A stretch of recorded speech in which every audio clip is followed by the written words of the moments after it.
એક મહિલાને છડે ચોક એના આત્મસન્માન, એના આત્મગૌરવના ચૂરે ચૂરા કરીને જાહેરમાં બેફામ માર મારવી, આ ગુનો નથી બનતો? આ ફોજદારી ગુનાનું કૃત્ય નથી? ગુજરાતની અંદર તમામ રાજકીય પક્ષો, તમે હું બધા સાથે મળીને ગુજરાતની અસ્મિતા, ગુજરાતના ગૌરવની વાત કરીએ, ભારત માતા કી જય અને વંદે માતરમનો નારો લગાવીએ અને ગુજરાતની બહેન દીકરીઓ માતાઓને છડે ચોક મેલ પોલીસ, પુરુષ પોલીસ કર્મી એક મહિલાને આવી રીતે મારે કૂટે, આવું ગુજરાત આપણું?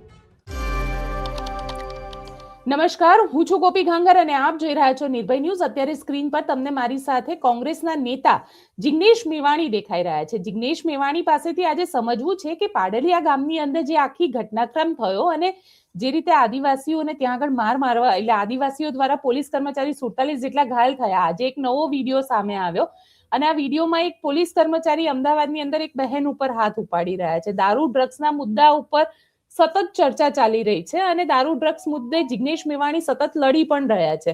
જિગ્નેશભાઈ, સૌથી પહેલા તો આ બધા જ મુદ્દાની ચર્ચા કરવી છે. સૌથી પહેલા તમારી પાસેથી પાડલિયા વિશે સમજવું છે, કારણ કે તમે પોતે બનાસકાંઠાથી આવો છો. તમારું જે વડગામનો વિસ્તાર છે બનાસકાંઠા જિલ્લામાં આવે છે. તમે પોતે ત્યાં આગળ ગયા હતા, કલેક્ટર સાથે મુલાકાત કરી હતી.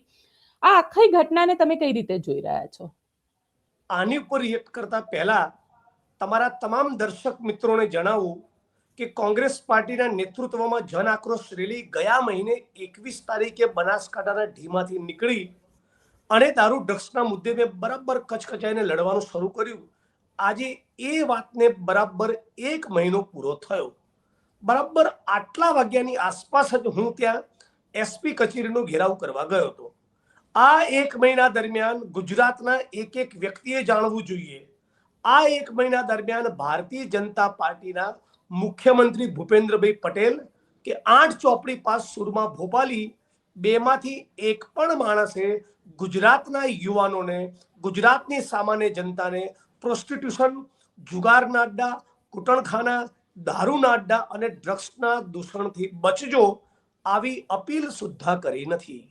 ડ્રગ્સ ના વેચાય એ સુનિશ્ચિત કરવાની વાત તો દૂર રહી, ગુજરાતની 6.5 કરોડ જનતા, ગુજરાતના યુવાનોને સીએમ અને એચએમ, મુખ્યમંત્રી અને ગૃહમંત્રી અપીલ પણ નથી કરી રહ્યા કે આ દૂષણોથી બચો. એવી પરિસ્થિતિનું નિર્માણ થયું છે. હવે પાડલિયા ગામની વાત કહું, તમારી ન્યૂઝ ચેનલમાં એડવોકેટ આનંદ યાજ્ઞિકે દૂધનું દૂધ અને પાણીનું પાણી કરી નાખ્યું. વાત બહુ સ્પષ્ટ છે.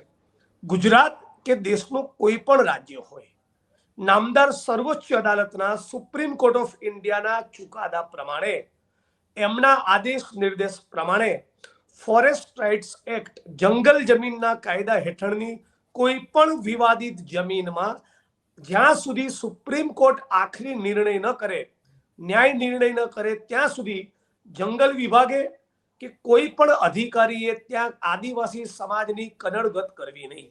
અને કનડગત કરે, ત્યાંથી ખદેડવાની, દૂર કરવાની કોશિશ કરે તો સ્પષ્ટપણે એ નામદાર સર્વોચ્ચ અદાલતના આદેશનું અપમાન, એની અવમાનના એટલે કે કન્ટેમ્પ્ટ ઓફ કોર્ટ થાય.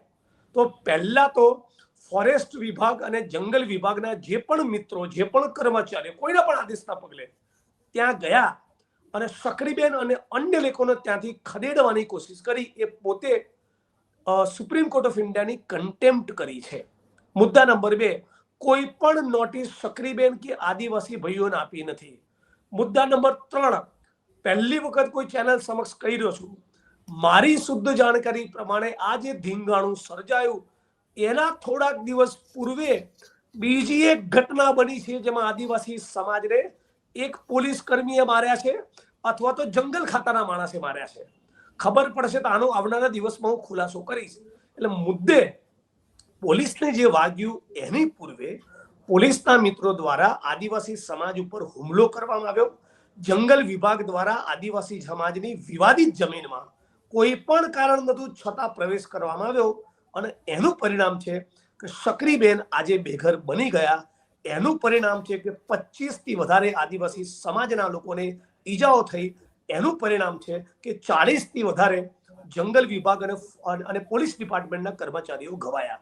ફોરેસ્ટ વિભાગ અને જંગલ વિભાગ અને પોલીસ વિભાગના જે પણ મિત્રો ઘવાયા એમની સાથે ખોટું બન્યું છે, નો ડાઉટ.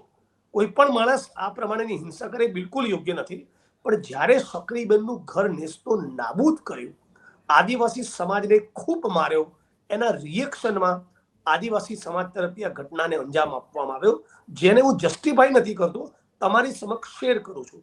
એટલે મૂળ રાજ્યની સરકારે જે ધડો લેવાનો છે, જે સબક શીખવાનો છે, એ છે કે અંબાજીમાં, દાંતામાં, અમીરગઢમાં અને ગુજરાત આખામાં જ્યાં પણ આદિવાસી સમાજના જંગલ જમીનના દાવા પેન્ડિંગ છે, એ તમામ દાવાઓનો નિકાલ કરી હવે કોઈ વિવાદો બચે નહીં. આદિવાસી સમાજ અને પોલીસ, આદિવાસી સમાજ અને વન વિભાગ એકબીજાની સામસામા ન થાય, આટલું સુનિશ્ચિત રાજ્યની સરકાર કરે.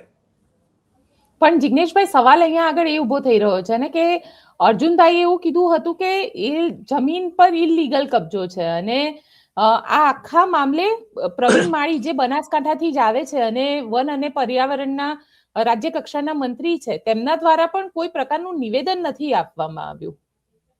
એમની ભારતીય જનતા પાર્ટીના કેબિનેટ મંત્રીઓની ખાસ કોઈ એવી કેપેસિટી કે કોઈ ક્ષમતા બચી નથી કોઈ નિવેદન આપે, કેમ કે આખા ગુજરાતની જનતાની સમક્ષ આદિવાસી સમાજ ઉપર જે વીત્યું એ બધા જ લોકો જોઈ રહ્યા છે. બીજી વસ્તુ, આદિવાસી સમાજનો ત્યાં ગેરકાયદેસર કબજો ભોગવટો હતો કે સાચો કબજો ભોગવટો હતો, એ તો નામદાર supreme court of India decide કરશે. જ્યારે સર્વોચ્ચ અદાલતે પોતાના ચુકાદામાં કહ્યું છે કે અમે આગળ ઉપર અમે વધુ નિર્ણય ન કરીએ ત્યાં સુધી સ્ટેટસ કો મેન્ટેન કરી રાખવું.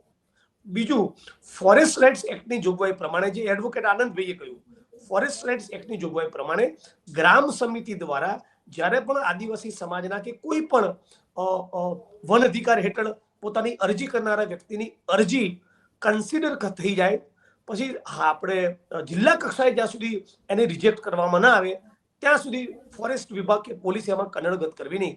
આ એક્ટમાં પણ સ્પષ્ટ જોગવાઈ છે, સુપ્રીમ કોર્ટની પણ સ્પષ્ટ ગાઈડલાઈન છે. એ છતાં આ પ્રમાણે આદિવાસી સમાજનો ઘર તોડી પાડવા, વિધવા સક્રીબેનને ટાર્ગેટ કરવા અને બીજા આદિવાસી ભાઈઓને મારવા, એના કારણે આ ઉશ્કેરાટ થયો છે. પણ જે રીતે ઉશ્કેરાટની તમે વાત કરી રહ્યા છો, પણ પોલીસ કર્મી 47 જેટલા પોલીસ કર્મચારી ઘાયલ થયા છે. ક્યાંક આ મામલો શરૂઆત જ ખોટી રીતે થઈ, કારણ કે 47 જેટલા ઘાયલ થયા છે એટલે જવાબદારી તો બને છે. પ્રમાણે આ ધીંગાણાની પૂર્વે પણ આદિવાસી સમાજને મારેલો. બીજું બેન, મેં દિવસે હું જ્યારે ગયો ત્યારે મારી સ્પીચમાં મેં કહેલું, તમારી સમક્ષ મૂકું છું, આખા ઇન્ડિયાના કોઈ પણ ખૂણે 10,000 લોકોના તમે સેમ્પલ લો કે એક બાજુ આદિવાસીઓ છે અને બીજી બાજુ જંગલ વિભાગ, કોને માર પડતી હશે સામાન્ય રીતે? તો બધા કહેશે જંગલ વિભાગ, અરે બધા કહેશે આદિવાસી સમાજ. એક બાજુ આદિવાસી સમાજ અને બીજી બાજુ પોલીસ, કોને માર પડતી હશે? આદિવાસી સમાજને.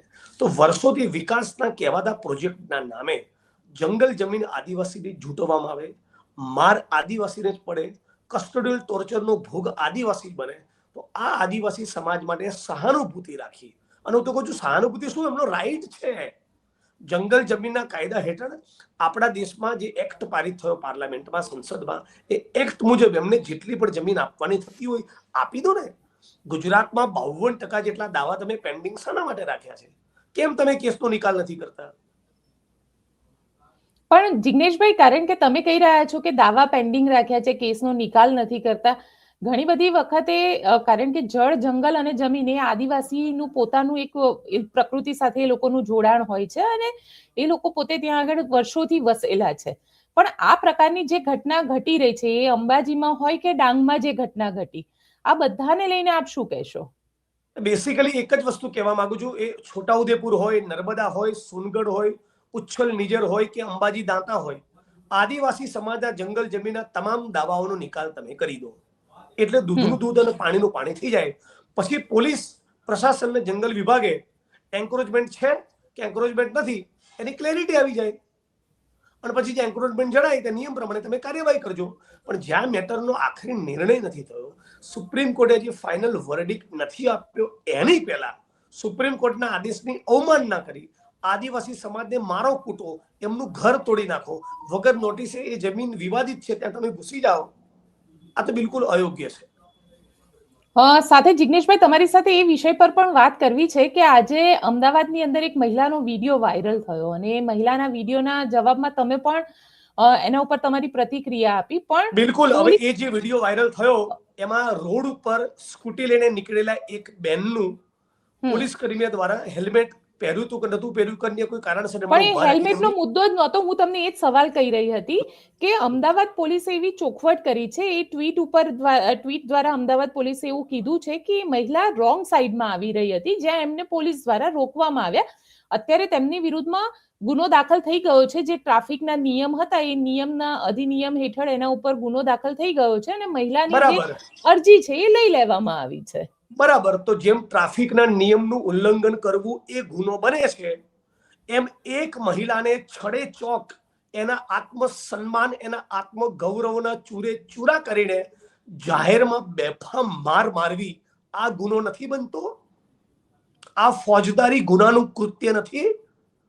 ગુજરાતની અંદર તમામ રાજકીય પક્ષો, તમે હું બધા સાથે મળીને ગુજરાતની અસ્મિતા, ગુજરાતના ગૌરવની વાત કરીએ, ભારત માતા કી જય અને વંદે માતરમનો નારો લગાવીએ અને ગુજરાતની બહેન દીકરીઓ માતાઓને છડે ચોક મેલ પોલીસ, પુરુષ પોલીસ કર્મી એક મહિલાને આવી રીતે મારે કૂટે, આવું ગુજરાત આપણું? આ શેની દાદાગીરી છે? કોણ છો ભાઈ તમે? તમે કોન્સ્ટેબલ હો કે ડીજી હો, તમે ક્લર્ક હો કે તમે કલેક્ટર હો, તમે સરપંચ હો કે તમે મંત્રી હો, કોઈનો પણ માણસ મહિલાઓ ઉપર કે પુરુષો પર આ પ્રમાણે કાયદો હાથમાં લઈને માર મારવાનો અધિકાર નથી? વર્દી પહેરેલો, ખાખી પહેરેલો સામાન્ય કર્મચારી પોતાના હકના અધિકાર માટે જ્યારે રોડ ઉપર ઉતરે ત્યારે અમે એમના માટે લડીએ છીએ. એ LRD નું આંદોલન હોય કે કોઈ પણ પ્રશ્ન હોય, પણ આ પ્રમાણે નાનો કર્મચારી કે IPS અધિકારી મહિલાઓને એના ગાલ ઉપર બેફામ તમે લાફા વીંજી રહ્યા છો. બે માણસો પકડી રાખ્યો, નહીં તો માણસ દંડો મારવા માટે દોડ્યો તો આટલું શેનો ખુન્નસ છે? આ બેને કઈ કોઈની હત્યા થોડી કરી છે, રોંગ સાઈડમાં ગાડી લઈને આયા ને, કોઈ મોટો અક્ષમ્ય અપરાધ તો નથી કર્યો ને, કોઈ અતિ ગંભીર ફોજદારી ગુનાનું કૃત્ય તો નથી કર્યું ને. આના કારણે તમે બેનની રોડ પર મારઝૂડ કરો? બેન તમે કલ્પના કરો, આપણા પરિવારની કોઈ બેન દીકરીને રોડ ઉપર આવી રીતે મારી હોય, એના આત્મસન્માનનું શું થાય? એની પર જે સાયકોલોજીકલ ટ્રોમા થાય એનું શું થાય? જે ગતિથી રોંગ સાઈડમાં વાહન ચલાવનારા બેન ઉપર તમે ગુનો દાખલ કર્યો, એ જ ગતિથી આ પોલીસ કર્મી પર ગુનો દાખલ કરો. પણ જિગ્નેશભાઈ સાથે, કારણ કે ગૃહમંત્રીએ 2 દિવસ પહેલા જ, એટલે આમ તો 24 કલાક પણ નથી થયા આ ઘટના જે ઘટી, એ પહેલા જ કીધું હતું કે પોલીસિંગ એને કહેવાય કે એક સારું માનવીય વર્તન કરવામાં આવે. કોઈ વૃદ્ધ આવે તમારી જોઈ લીધું, આ માનવી વર્તન જોઈ લીધું. એટલે ગુજરાતના ગૃહમંત્રીને કહેવા માંગુ છું, ભાઈ તમે ફાંકા ફોજદારી બંધ કરો ને. તમારાથી શેક્યો પાપડ તૂટે છે, ખાલી છે ને ડંફાસોનો હોશિયારી માર કરો છો રીલો બનાવવા માટે. તમારાથી શેક્યો પાપડ તૂટે છે. પોલીસના 28 કર્મચારીઓને છેલ્લા 3-4 વર્ષમાં મારીને તોડી નાખ્યા બુટલેગરોએ.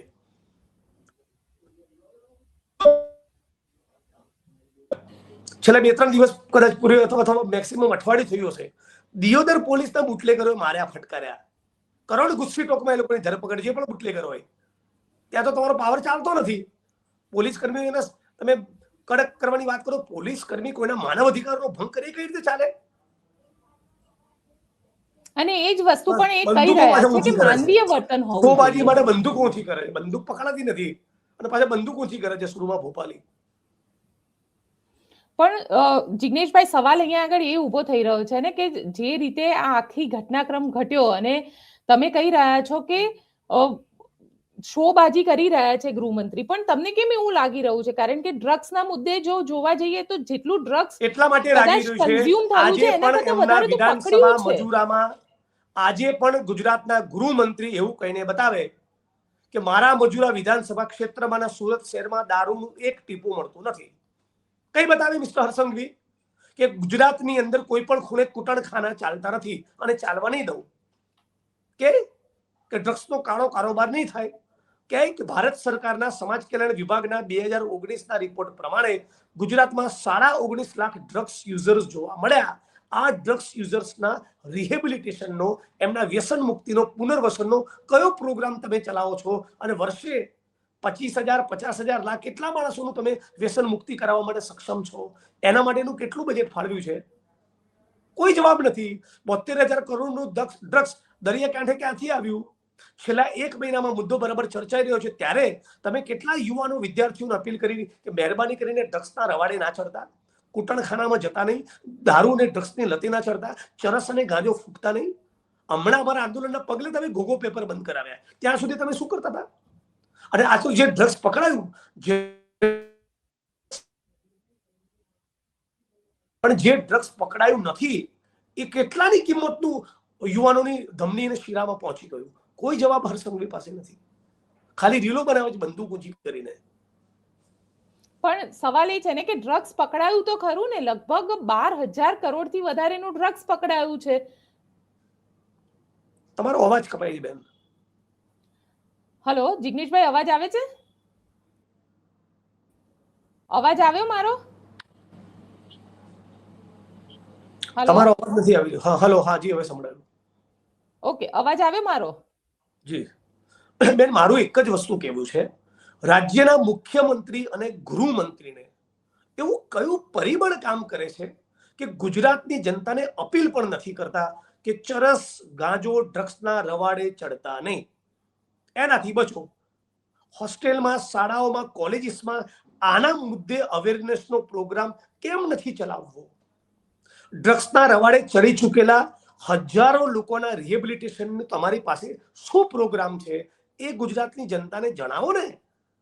કેટલી બેન દીકરીઓ, માતાઓ હજુ વધારે વિધવા થશે, જેનો પૈસામાં ડોળો ના હોય, જેની કરોડરજ્જુ મજબૂત હોય, એવા 2-5 મહિલા આઈપીએસ અધિકારીઓ આજે પણ ગુજરાતમાં છે. એમને જે જગ્યાએથી રાજસ્થાન, મધ્યપ્રદેશના, મહારાષ્ટ્રમાંથી જે દારૂ આવે છે એ જિલ્લાઓમાં એસપી, આઈજી તરીકે નિયુક્ત કરો, તો એ કંટ્રોલમાં લાવી દે, બંધ કરાવી દે. એ તો તમારે કરવું નથી. પણ જિગ્નેશભાઈ, તમને કેમ એવું લાગે છે કે સરકાર કંઈ જ નથી કરી રહી? સરકારને પૂછીએ છીએ તો સરકાર એવું કહે છે કે અમે દરેક પ્રોગ્રામ કરી રહ્યા છે. ડ્રગ્સ સૌથી વધારે અમારી પોલીસ પકડી રહી છે. તો ગુજરાતમાં ડ્રગ્સ આટલો આવે કઈ રીતે? 19 લાખ લોકો ડ્રગ્સના બંધાણી કઈ રીતે બન્યા? બેન, તમને એક વાત કહું, તમે જર્નલિઝમમાં પહેલી સ્ટોરી કરી અંદાજે કયું વર્ષ હશે? 2002 થી 2012 સુધી, એ 10 વર્ષ દરમિયાન તમે જયારે પત્રકાર તરીકે પહેલા તમારા 10 વર્ષ હતા, એ દરમિયાન તમારે 10 સ્ટોરી પણ ડ્રગ્સના મુદ્દે કરવી પડી હતી. એ જ અરસામાં હું પણ જર્નલિસ્ટ મોટા ભાગે તમારે પણ મારે ડ્રગ્સના મુદ્દે લખવું નથી પડ્યું, ડ્રગ્સના મુદ્દે સ્ટોરીઓ નથી કરવી પડી, ડ્રગ્સના મુદ્દે અધિકારીઓને આપણે સવાલ નથી પૂછવા પડ્યા. મતલબ કે છેલ્લા આ 8-10 વર્ષમાં ગુજરાતમાં આટલું ડ્રગ્સ ઘૂસી ગયું, તો આની ચિંતા કરવાની કે નહીં? આટલું ડ્રગ્સ પકડ્યું, એનો સંતોષ માનવાનો કે ડ્રગ્સ આવે જ નહીં એવું ગુજરાત બનાવવું છે. અને કોણ છે ડ્રગ્સના મોટા માફિયા? એ તો કહો. 72,000 કરોડનું ડ્રગ્સ જે દરિયા કાંઠે પકડાયું, એનો ઓર્ડર કોણે આપ્યો હતો? એ કોનો ઓર્ડર હતો? કોણે ડ્રગ્સ મંગાવ્યું હતું? આપો જવાબ. એક પણ ડ્રગ્સ માફિયાને તમે પકડ્યો નથી. નાના પેડલરને તમે પકડો છો. બેન, અત્યારે પરિસ્થિતિ એવી ગંભીર થઈ છે, 15 વર્ષના બાળક કહેવાય, વિદ્યાર્થીની બાળક કહેવાય, એ 15 વર્ષના બાળકો, ભૂલકાઓ, વિદ્યાર્થીઓ આપણા ગુજરાતમાં ડ્રગ્સ લેતા થઈ ગયા. આ બેન, આ ડ્રગ્સ તમારા અને મારા ઘરમાં ઘૂસશે, બરબાદ થઈ જઈશું, મરી જઈશું. આપણી આંખ સામે એક આખી નસ્લ પતી જશે. આ ગુજરાતને ઉડતા પંજાબની જેમ ઉડતા ગુજરાત નથી બનાવવું. આ ગુજરાતને ગંજેડી ગુજરાત નથી બનાવવું. આપણા ગુજરાતના લલાટ ઉપર આ કલંકની કાળી ટીલી ડ્રગ્સના નામની નથી ચોંટાડવી. આ એની લડાઈ છે. બહુ દુઃખ સાથે કહું છું, વર્ષમાં જેટલી પણ વાત અમિત શાહ કે નરેન્દ્ર મોદી ગુજરાતમાં આવે છે, એ પણ અપીલ નથી કરતા ગુજરાતીઓને કે ગાંજો, ચરસ, અફીણ, દારૂ, ડ્રગ્સના રવાડે ના ચડશો. કેમ અપીલ નથી કરતા?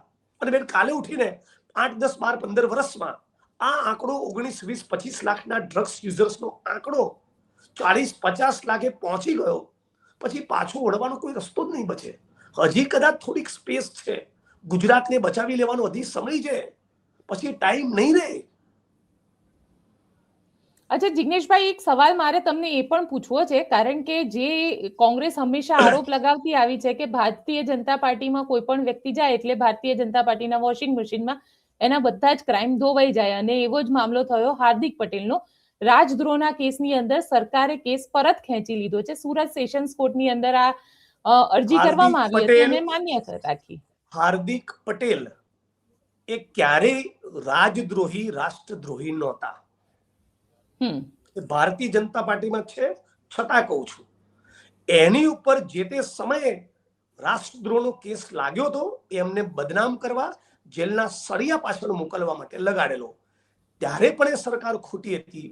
અને હવે જેને તમે રાષ્ટ્રદ્રોહી કહીને કેસો કર્યા એને રાષ્ટ્રભક્ત જણાવો છો.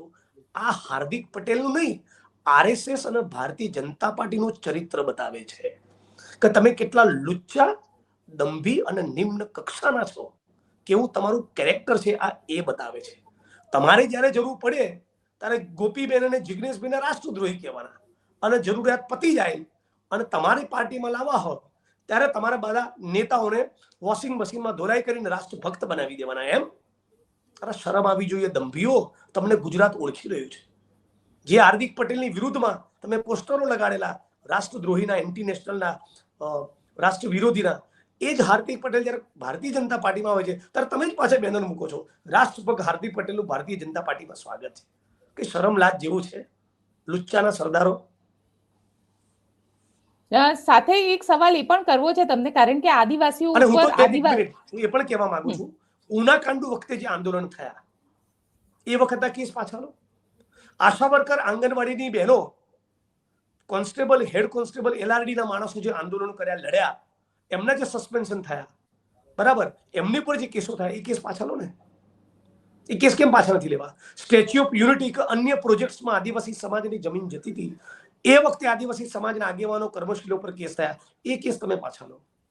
કેમ નથી લેવા પાછા કેસ? તમે એક નેતાના કેસ પાછા લો અને બાકીના આગેવાનોના કેસ પાછા ન લો. આ તો બિલકુલ ના ચાલે. રાજ્યની સરકારનું વલણ દરેક જ્ઞાતિ, ધર્મ અને દરેક આગેવાન માટે સરખું હોવું જોઈએ. એટલે આ એક નંબરના દંભીઓ છે. ગુજરાતે અમને ઓળખી લેવાની જરૂર છે. સાથે જિગ્નેશભાઈ, અમદાવાદ જિલ્લા સિવિલ કોર્ટે કોંગ્રેસના નેતાઓ, જેમાં જયરામ રમેશ, સુપ્રિયા સુનેત્રા, પવન ખેરા અને ઉદય ભાનુ, આ સોશિયલ મીડિયાના પ્લેટફોર્મ પર પ્રધાનમંત્રી નરેન્દ્ર મોદી અને ઉદ્યોગપતિ ગૌતમ અદાણીનો જે ડીપ ફેક વિડીયો મૂક્યો હતો એને લઈને સોકોઝ નોટિસ ઇસ્યુ કરી છે. 29મી સુધી જવાબ આપવા માટે કહ્યું છે કોર્ટે. આવવા જ દો ને, આવી નોટિસોની કોઈ ચિંતા નહીં કરો, ફાડીને ફેંકી દઈશું. નોટિસ આયા કરે, લડવા નીકળે બધું થાય, નો ટેન્શન. અને સાથે એક વાત એ પણ તમને પૂછી લઈશ કે હવે પછીની તમારા લોકોની રણનીતિ શું હશે? કારણ કે આદિવાસીઓ માટે, હવે આદિવાસી સમાજ કે ગુજરાતનો કોઈ પણ સમાજ હોય, વિપક્ષ તરીકે અમારું કામ, અમારું કર્તવ્ય લડવાનું છે.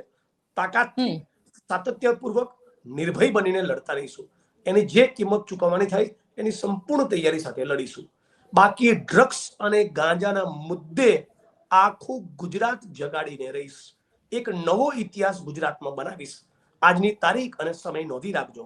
અને 8 ચોપડી પાસ તમને તો બરાબર હું યાદ કરાવીશ કે તમે જે સંસ્કારોની ચિંતા અમારી કરી છે ને, આખું ગુજરાત જોશે હવે તમારા સંસ્કાર કેવા છે. 28 પોલીસ કર્મીઓને બુટલેગરો માર્યા છે. સંસ્કાર હોય તો 28 પોલીસ કર્મીઓને મારનારા તમામ બુટલેગરોને પાસાને તળીપાર નહીં, ગુસ્સી ટોકના કાયદા હેઠળ જેલ ભેગા કરીને બતાવો. બિલકુલ જિગ્નેશભાઈ, આપ અમારી સાથે જોડાયા તેના માટે આપનો ખૂબ ખૂબ આભાર.